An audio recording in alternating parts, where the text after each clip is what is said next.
Still no word this morning if Whitey Bulger will take the stand at his trial. Yesterday, a retired FBI agent testified about government files on the reputed mobster. They were locked in a fireproof safe. That way, corrupt agents could not leak them to criminals. CBS News legal analyst Rikki Klieman is with us now. Rikki, good morning.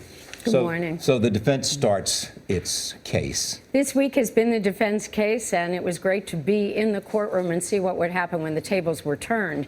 What the defense is doing is putting the FBI on trial. They called Agent Bob Fitzpatrick, known as Fitzy. He was their first witness. He was the guy in charge. He's what they call the ASAC. He's the guy who complained all the way up to Washington about the activities of Conley, saying that Conley was perhaps a little too close to Whitey Bulger, and he wanted Whitey Bulger closed, and no one would close Whitey Bulger out.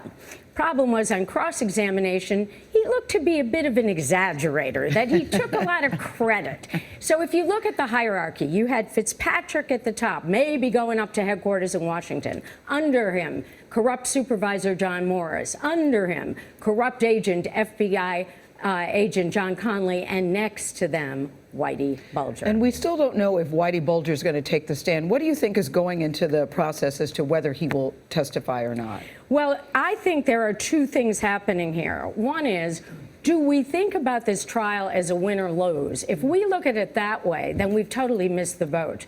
What this is about, I say, is Whitey's legacy. And Whitey either is going to take the stand. What does he have to lose?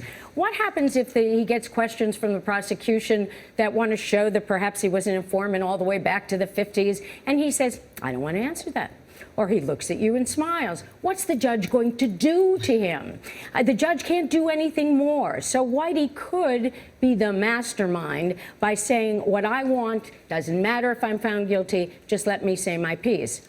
Or he may have seen how Fitzpatrick was pummeled, and other good agents have been pummeled on the witness stand, who are simply there to show the corruption or to show the mishandling of cases by the FBI. And he's writing, writing, writing. He never stops writing. It reminds me of Madame Dufarge and the knitting.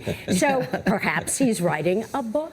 Yeah. How about John Martorano? Will he testify? John Martorano is due to testify tomorrow morning. I cannot wait to see it because I was not in the courtroom the first time. Martorano has a discrete purpose. Called by the defense, he's the executioner, killed 20 people, got 12 years. Why is he being called? Because, as we have talked about, Whitey Bulger says, I did not kill those two women, Deborah Davis and Deborah Hussey. And what Whitey Bulger wants is for John Martorano to say is that Stevie Flemmi, the rifleman, that Stevie said to Martorano, I strangled Deborah Davis with my bare hands. That will be dramatic, to say the least. Yeah, you need a scorecard to keep track. Thank you, Rikki Klieman.